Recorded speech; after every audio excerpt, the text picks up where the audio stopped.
Hello students, welcome to my channel Mohammad Aamir. मेरा नाम है मोहम्मद आमिर और मैंने जेआरएफ क्लियर किया दिसंबर 2024 वाले एग्जाम में विद 99.872 परसेंटाइल।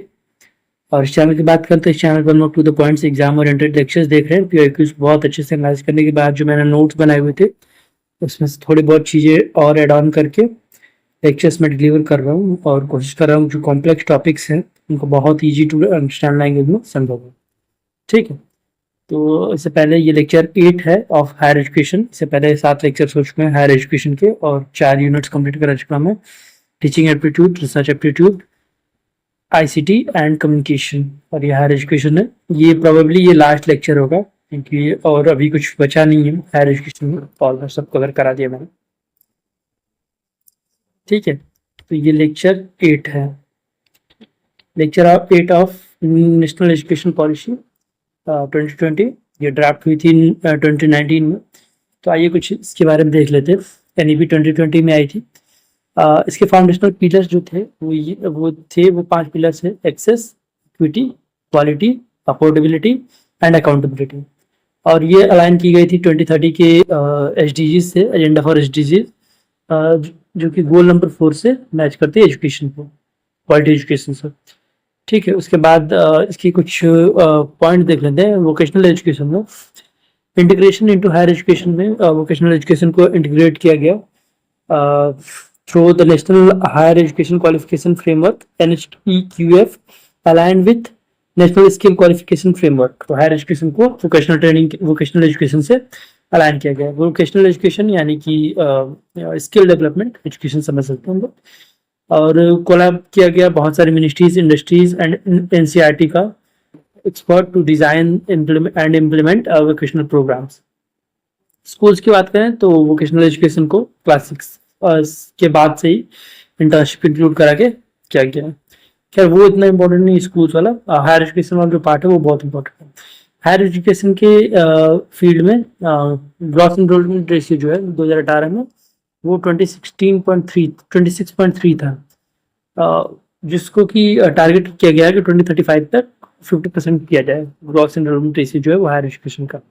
इसके बाद मल्टी डिसिप्लिनरी इंस्टीट्यूशंस की बात की जाए तो by 2040 higher education institution to be become multi disciplinary. Multi disciplinary means कि सारे डिसिप्लिन हों उसमें, तो कई डिसिप्लिन का मर्जर हो। इसमें एस्टेब्लिशमेंट किया जाए मेरूज का। MERUs is basically multi disciplinary education and research universities with global quality standards. तो ग्लोबल जो क्वालिटी स्टैंडर्ड्स हैं उसके साथ multi disciplinary education and research universities को एस्टेब्लिश किया जा सके। ठीक है, उसके बाद higher education commission of India, commission of India इसकी बात करें तो एक सिंगल रेगुलेटरी बॉडी है। अगर मेडिकल और लीगल फील्ड को हटा दिया जाए, लीगल एजुकेशन को हटाया जाए, तो एक higher education commission of India क्रिएट किया गया है जिसके कि 4 वर्टिकल्स हैं। पहला है national higher education regulatory council regulations के लिए, and general education council for framing learning outcomes graduate attributes के लिए। उसके बाद हायर एजुकेशन ग्रांट्स काउंसिल, तो ग्रांट्स से फंडिंग के लिए। National accreditation council NAAC for accreditation. तो higher education commission of India एक है, इसके 4 वर्टिकल्स है, NHERC, GEC, HEGC and NAC। इसके बाद मल्टी एंट्री और एग्जिट सिस्टम रहेगा। स्टूडेंट जो होता है वो can exit a programme with certificate, diploma और डिग्री और री एंटर लेटर। तो इसका बेसिकली ये है कि 4 इयर्स डिग्री प्रोग्राम स्टार्ट किए गए FYUP। उसमें एक एग्जांपल के साथ में बता रहा हूँ। उसमें यह है कि अगर आप फर्स्ट ईयर कंप्लीट कर रहे हैं और बाई एनी चांस आपको उसको क्विट करना पड़ रहा है, आपको कंप्लीट नहीं कर पाए वो, तो आपको एक सर्टिफिकेशन मिल जाएगा। और अगर 2 साल आप कर रहे हैं तो आपको डिप्लोमा दिया जाएगा, और 3 साल कर रहे हैं तो आपको डिग्री दिया जाएगा। और किसी भी पॉइंट पे आप आके री एंटर कर सकते हैं। जैसे फर्स्ट ईयर कंप्लीट किया, फिर आपका स्टडी किसी वजह से छूट गया, फिर आप तो 3 साल 4 साल बाद फिर आप आ सकते हैं और फिर नेक्स्ट ईयर से स्टार्ट कर सकते हैं। ठीक है, और फोर्थ जो है वो 4th ईयर अगर आप कंप्लीट करें तो मास्टर डिग्री मिलती है। ठीक है, उसके बाद बार काउंसिल ऑफ इंडिया का एक पॉइंट था कि उन्होंने पावर्स को लिमिट किए थे ताकि specify standards of higher education in law.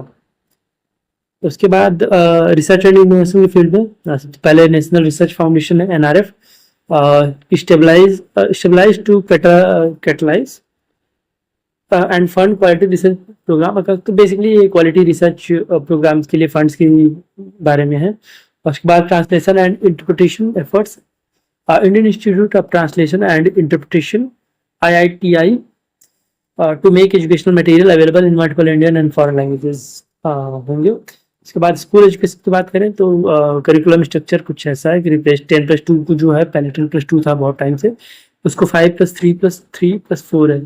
इसमें 4 हैं foundational, preparatory, middle and secondary.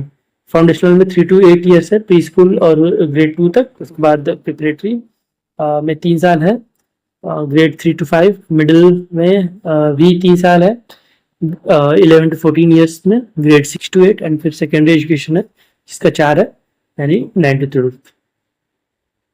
उसके बाद फाउंडेशनल लिटरेसी एंड न्यूमरेसी भी है, national mission to achieve foundational literacy and numeracy by grade 3 by 2025।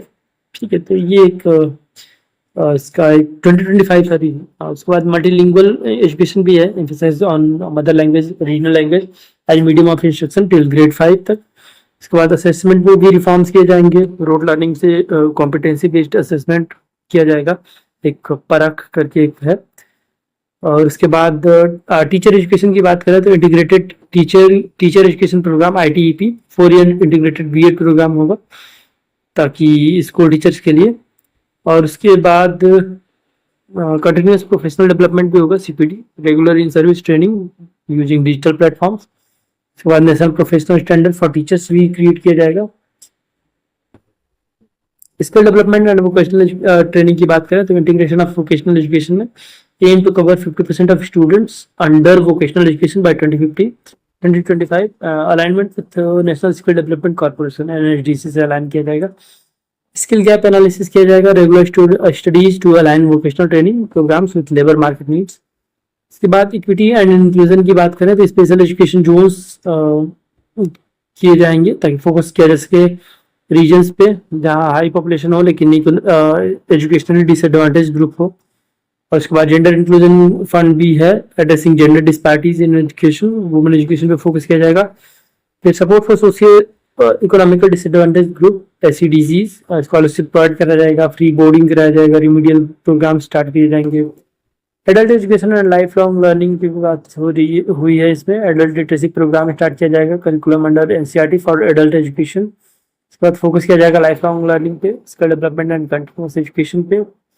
Value based and holistic education मतलब Indian knowledge system, inclusion of Indian ancient Indian heritage, culture and tradition. उसके बाद environmental education, life skills, ये सब जो points हैं ये सब एक बार देख लीजिएगा, ये उतनी इंपॉर्टेंट नहीं है। बस हायर एजुकेशन का जो पार्ट है, higher education, skill development, professional education, वो बहुत ज़्यादा इंपॉर्टेंट है, और टेक्नोलॉजी इंटीग्रेशन भी।